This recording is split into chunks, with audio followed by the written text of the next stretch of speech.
Chers collègues, je tiens d'abord à remercier évidemment l'ensemble des intervenants et de rappeler que pour nous, l'enjeu de ces auditions n'est pas de se substituer à la justice, mais bien de comprendre encore de quelle manière on a pu arriver à la situation grave et choquante que nous connaissons aujourd'hui, où des intermédiaires, ou devrait-on peut-être dire des passeurs, ont pu se faire de l'argent sur le dos de personnes dans la désespérance, qui fuient la guerre, la misère ou les persécutions. Il s'agit surtout pour nous de ne pas jeter le bébé avec l'eau du bain. Enfin, excusez-moi Madame la Présidente, mais je pense que M. Franken fait encore un peu de communication, donc j'aimerais pouvoir au moins intervenir avec le même respect que ma collègue de l'ANV a été intervenue. Alors il s'agit surtout pour nous de ne pas jeter le bébé avec l'eau du bain, et il est clair qu'un outil souple permettant de venir en aide aux personnes exposées à des violations des droits humains, mais qui ne rentrerait pas dans le cadre de canaux classiques, nous paraît important, essentiel même. Mais il ne faut pas que le discrétionnaire devienne de l'arbitraire, et je partage l'avis de M. De Smet, et certainement pas que l'opacité favorise des trafics ou l'enrichissement personnel de certains, car ce de quoi nous débattons aujourd'hui, ce qui pose problème aujourd'hui, n'est pas d'avoir sauvé des personnes de ces persécutions ou de la guerre. Ce qui pose problème aujourd'hui, c'est que face à des situations similaires, on se rend compte que des procédures ou des critères différents ont été utilisés, et nous nous souviendrons de ces deux familles syriennes, une musulmane, une orthodoxe, qui ont animé nos débats, tant ici qu'en plénière, qui n'ont jamais eu leur visa.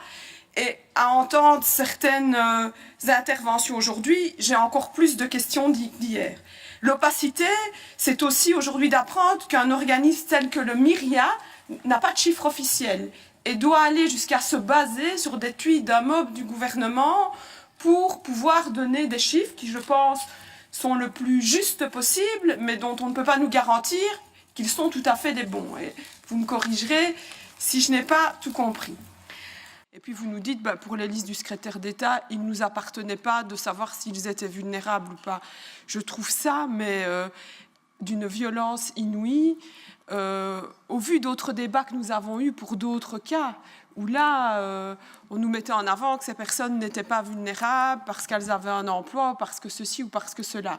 Et donc aujourd'hui, vous nous dites que juste par le fait du prince, juste parce qu'on apparaissait sur une liste émise par un membre du gouvernement, on n'avait pas à être vulnérable ou pas, et dès lors, on ne devait pas être on devait être protégé plus que les autres, sans peut-être finalement qu'il y ait vraiment de raison. Je trouve que c'est d'une violence et c'est extrêmement choquant. Et je voudrais poser une question à laquelle je connais la réponse, mais je vais quand même la poser. Hormis les listes de chrétiens syriens dont vous nous avez parlé, est-ce qu'il y a eu, durant les 4 années ou les 3 années qui viennent de s'écouler, d'autres listes qui reprenaient des personnes avec d'autres spécificités religieuses ou de localisées géographiquement, ou les seules listes que vous avez eues étaient des Syriens chrétiens? Mais moi, je le redis, comme je l'ai dit au début de mon intervention, je ne remets pas en cause qu'on soit venu en aide à des gens. Ce n'est pas ça du tout mon propos. Et tant mieux si on a sauvé des gens. Mais je trouve vraiment qu'au regard des dizaines de discussions et de débats que nous avons eus ici, d'échanges, des questions parlementaires qui ont été déposées par de nombreux membres de la Chambre, je pense que ce qu'on entend aujourd'hui est d'une violence inouïe, et je dirais même qu'on frôle la décence, parce qu'au vu aussi des sommes qui sont annoncées, j'ai envie de dire que ces gens-là, en plus, avaient les moyens par rapport à d'autres qui n'étaient peut-être pas chrétiens et qui n'avaient pas les moyens. Je trouve que nous vacillions dangereusement.